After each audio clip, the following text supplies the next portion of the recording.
Joined by Holden Krusemark, and it's a really busy time for you guys there on the court. We were talking during the commercial break a moment ago that it's a lots of basketball on the college level and the professional level just before we head up to SEC play. Holden.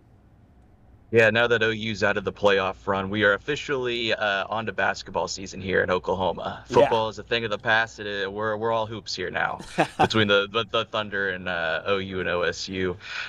Both the men's basketball teams wrap up their non-conference play tonight, and then they get started for conference play on Saturday. So that'll be fun to kind of see how this all shakes out. I know the Thunder just had their kind of little rough stretch, but they beat the 76ers yesterday, so we're all feeling a little bit better here. No question about it. Let's start with men's basketball there with the Sooners. As you grade their non-conference play, they went 3-3 against Power 5 opponents. What do you make of the way this team was able to perform? I know you said tonight's the last non-conference game, but what you've seen so far before they roll into SEC play. Yeah, I think they've made some good strides here recently. They've won three in a row, and I think 7 of 8 or 6 of 7, something like that. And it seems like they're starting to gel a little bit more. Alabama transfer Derry just had his best game as a Sooner. He had 22 points on like a crazy efficiency night, and they're winning against Stetson.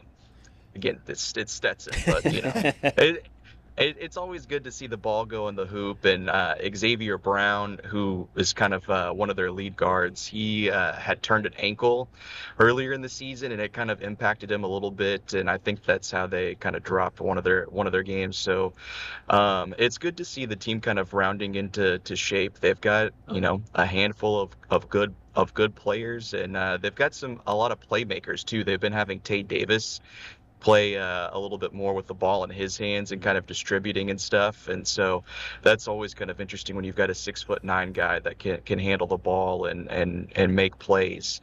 So I think they're well positioned to have a pretty solid conference season, and it gets started Saturday against Ole Miss. So that'll be something we're looking forward to see just how do they kind of fare against a team like Ole Miss, and it's at home, and that kind of will either build up the excitement for the season or sober some people up, I guess. Well, we'll talk about the Ole Miss game here in a second, but I think you put it greatly, the fact that it is Stetson. But we do have to bring up that they set a program record for their field goal percentage. How important was it to have an offensive performance like that heading into what was the Christmas break? Yeah, I think it's just always good to see the ball go in the hoop, and they were getting some pretty easy looks too, which is always a good sign. Is you see the numbers for Pack 3 of 5 3-point shooting. He's been pretty much that all season. He's been pretty much Mr. Consistent for them. And it's kind of been more about the other guys. What can they get from the other guys? And I think Tay Davis is really starting to find his groove, and Darion Reed, which I mentioned earlier, having a nice game. Those three plus Xavier Brown, who you see pictured there, those are the four guys that if they are cooking, then OU is going to be a dangerous team this year. And it's really about those four and if you can keep Mo McGee on the court or not, because he had some really good rim protection for them. He does a nice job of rebounding and everything. So, and they don't really, well, I guess the interesting thing we could talk about is the new Russian big man that they've got on the team. I was going to say they don't really have much depth behind Mo McGee, which was a problem in their game against Gonzaga. Is Mo McGee got in early foul trouble, and they just weren't the same without him on the floor. Freshman Kai Rogers is kind of slowly kind of getting there, but he just turned his ankle recently, so he's probably not going to play tonight in their game against Mississippi Valley State. But I'm gonna try to get this right. I believe his name's Kirill Elatontsev. Okay, nice, Is joining the Sooners. They just announced that they sent out a release the other day saying that he's officially part of the team, and so it'll be interesting to see if he gets some run tonight. I mean, I would expect him. He's got one season of eligibility, so I feel like he's probably going to try and hit the ground running here. And who better to get your feet wet with than the worst team in Division I, Mississippi Valley State. So was he like a spring transfer? He's not a transfer. He was just playing in Russia, and they signed him. Oh, wow. So It's not quite the Baylor situation. Yeah, I with, mean, I with their can't guy say who, anything. yeah, Like it's not that crazy. I mean, we've got guys that yeah, were drafted in the NBA that are now coming back. Yeah, yeah. exactly. But he is 23 though, and he's played on the Russian national team and stuff. So Got some it's experience. an interesting signing. I don't really know what to expect from him, but I mean, it never hurts to have another guy who's like 6'10", 6'11", Right. on the bench, be able to provide some size and some rebounding, I'm sure. So Yeah. is kind of, I was really surprised when I saw it. I was like, oh, okay, we're just adding guys mid-season here, but it's basically water under the bridge when you compare it to the Baylor situation. Absolutely, So. absolutely. Coach Porter Moser and company getting a really proven player, even though it wasn't here on United States soil. So we'll see how it all shakes out for them. You mentioned that record-breaking performance against Stetson. Let's hear from Coach. Just, this team's been, taking care of the ball. We had 7 turnovers at halftime, and we talked about it. They had 1 turnover second. This is 2 of the last 4 games we've had 1 turnover and a half. That's like elite. Mike Houck just told me that we had 7 of the last 10 games. Have you heard this? 7 of the last 10 games, we've had single-digit turnovers. That's the first time since they've kept stats for over 30 years that they've had that. So 1, we're taking care of the ball. 2, we've been playing unselfishly. We've been moving it. I mean, sometimes this game, when the lead starts going, you can see guys we never stop sharing it. We had 22 assists on 40 baskets. So I thought our efficiency in sharing it, guys were being simple. Darian Reed is continuing the arrow going up. He's just being real simple. I thought Jeff Wonk only played 15 minutes, but I thought he was simple. X and Nigel have been taking care of the ball all year. So I just think the guys were really efficient tonight, taking care of the ball and sharing it. So there is Coach Porter Moser as they get ready for, as you said, the worst team in Division I basketball, Mississippi Valley State, and it's one of a handful of really great games to start off SEC play, Oklahoma and Ole Miss. I think what are some reasonable expectations from where Oklahoma stands now for what you would expect this team to look like come the end of February? Yeah, I mean, I think the reasonable expectation is for them to make the NCAA tournament. They were able to do that last year, and I think they're a more well-balanced team this year. Obviously, Jeremiah Fears last year was kind of the star of the show and really elevated the team, but this year I feel like they're just kind of more well-rounded and maybe a better constructed team. So I kind of see, and it all starts against Ole Miss. You gotta go and do it. The SEC is obviously going to be tough, but I don't know that it's quite as tough as it was a year ago. So that'll be an interesting thing to see, is just how many wins can this team get in SEC play.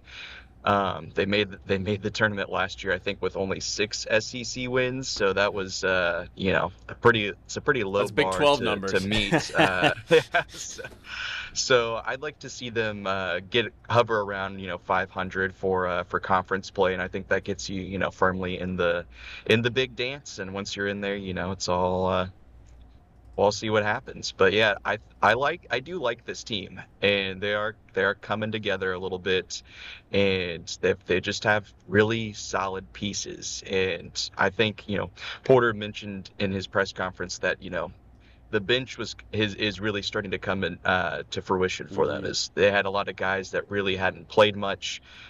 Jeff Wonkwo, who is an Oklahoma City guy, he transferred in from playing JUCO basketball and was hurt all of last year, so he missed time. Jadon Jones missed all of last year. So those 2 guys who are older guys coming off the bench that could have a real impact that just didn't get to play at all last year because of injury. So they're kind of starting to find their footing a little bit.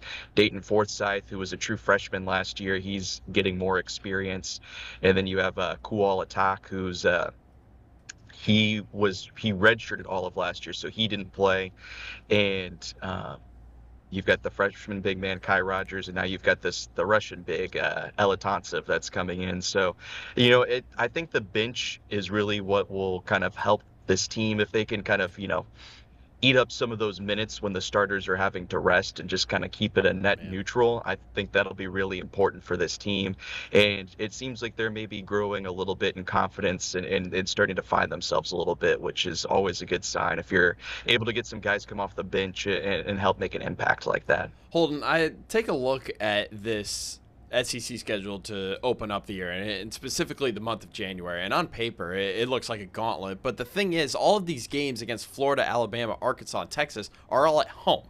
So, I mean, that's got to help. But when you look at this stretch right here, what would you say, what would you like, I guess what I'm trying to say is, what would be a respectable record of these 5 games for you to have a good chance of making the big dance, as you mentioned?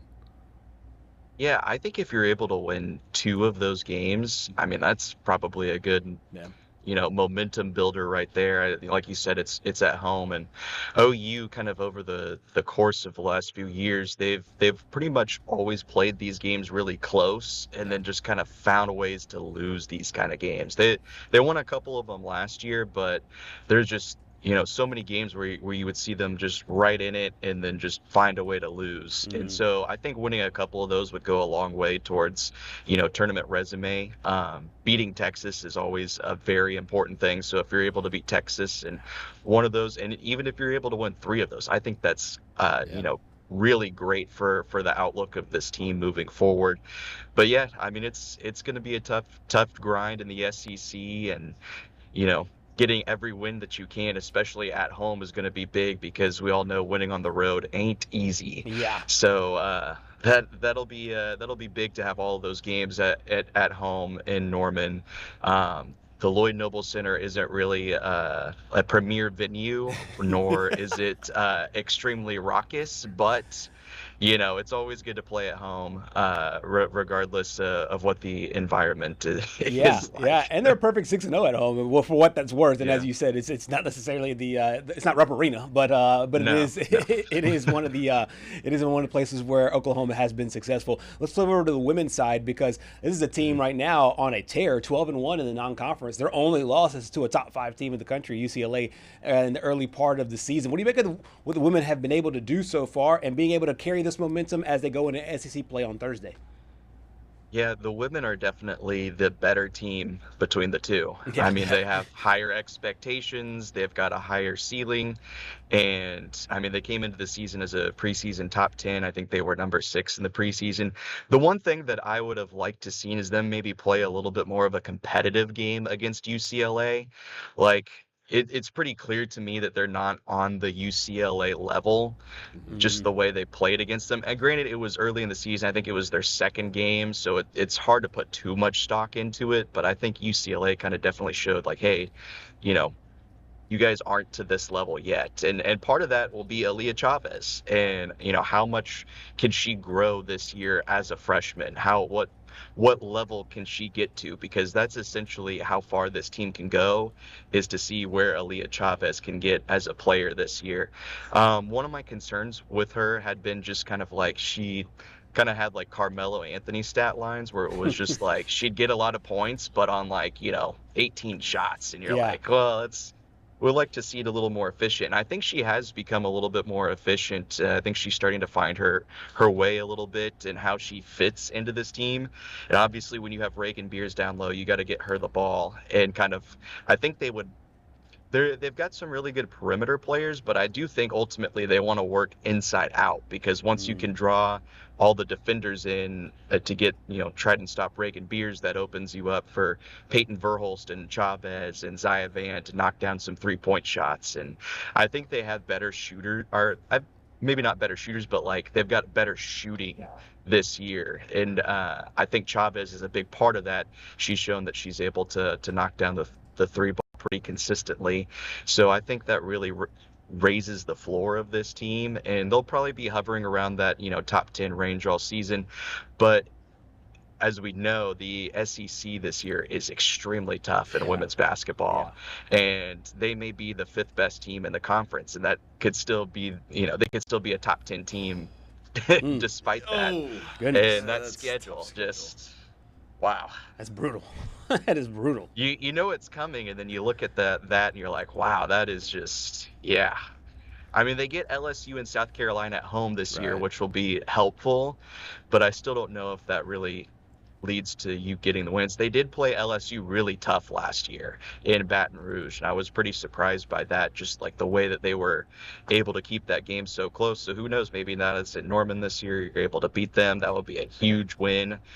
But yeah, they made it to the Sweet 16 last year, and I'd like to see them be able to, kind of push that a little bit more this year. Maybe they can make it to an Elite Eight, and, if all the cards are stacked right, maybe a Final Four. But again, it's all going to come down to Aaliyah Chavez, and that's a lot of pressure to put on a true freshman. But she seems completely unfazed by any, expectations or anything like that. She's been delivering so far. It's really cool to see her kind of grow and develop this year as a true freshman. Absolutely. Let's listen to Coach on one of her stars, Zaya Van, going into SEC play. She's just having fun playing. Like she's just playing basketball, and she plays both ends, and she takes a lot of pride in every possession.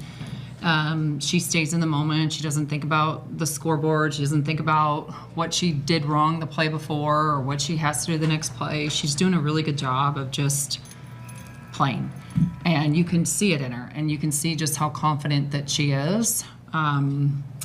When she made mistakes a year ago, you could read it all over her. Now she might get angry or she might have a slight emotion, but she moves on.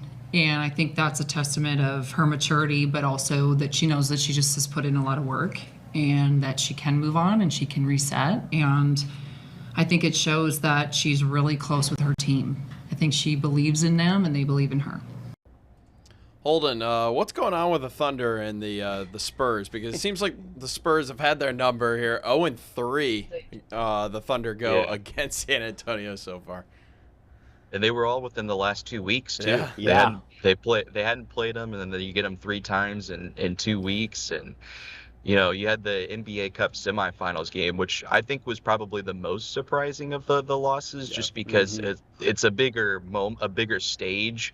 And the Spurs are kind of like the Thunder, maybe like a year or two ago, where they, you can see that they have the really good potential, but do they have the experience to kind of win that? Right. And so that's where I was kind of surprised. It's just because, especially at that point in time, the Thunder had just been on a roll. Mm-hmm.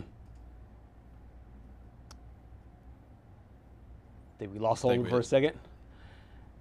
Yeah, froze up just here, and it's kind of like what's going on with the Thunder right now. The Thunder are just freezing up right now. The offense just seems frozen. It feels like we were literally just talking with Holden a few weeks ago about, hey, the Thunder they just tied the best start in NBA history. I believe it was 27-1. Right. And we were talking the Warriors might have some company here pretty soon. Yes. But as of late, it's just been so tough for them, and it seems like the Spurs. I still think it's a little early. I believe we have him back. Holden, we got you.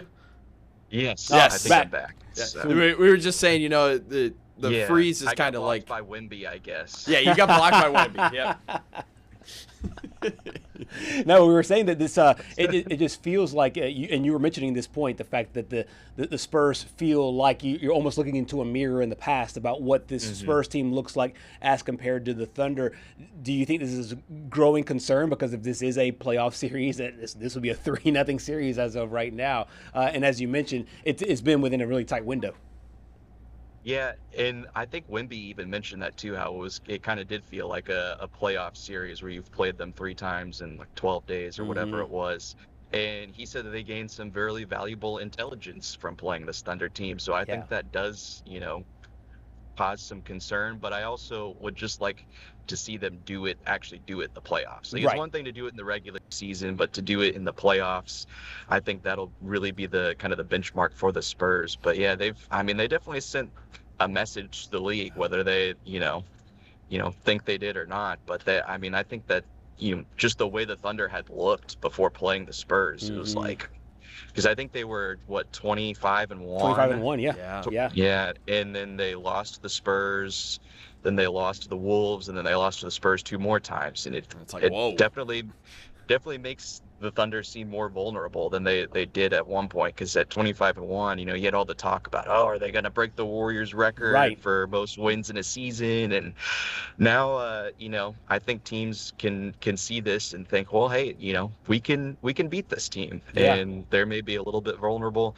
The Thunder have obviously kind of been shuffling players in and out all season with, players getting hurt and kind of missing some time and everything like that. In fact, Isaiah Hartenstein is going to miss tonight's game against the Hawks, so that'll be an interesting one to see how they play without him. But, for a while it seemed like it didn't matter who was in the lineup; they just kept winning games. But I think really they need to, be able to field a consistent group together and really kind of start to get back on track here. But beating the 76ers was nice yesterday. Granted, they didn't have Joel Embiid, which I can't remember a time that the Thunder played the 76ers that Embiid played. So, yeah, exactly. Load management.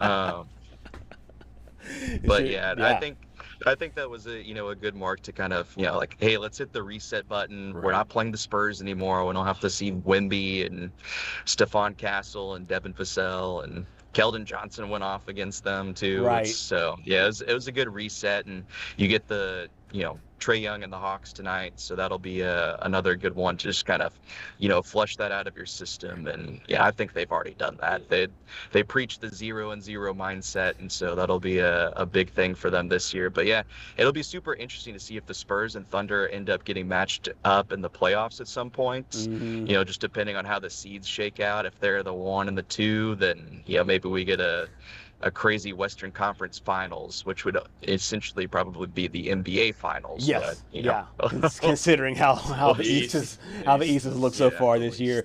Holden, it was a busy night for you, my man, with the Sooners, the Cowboys, and the Thunder all playing tonight. Thank you so much for your time here on Southeast Sports Plus. Yeah, and I'm glad Wemby didn't block me again before I signed off here. He stuck to just one block there. We really appreciate your time, buddy. All right, see you guys.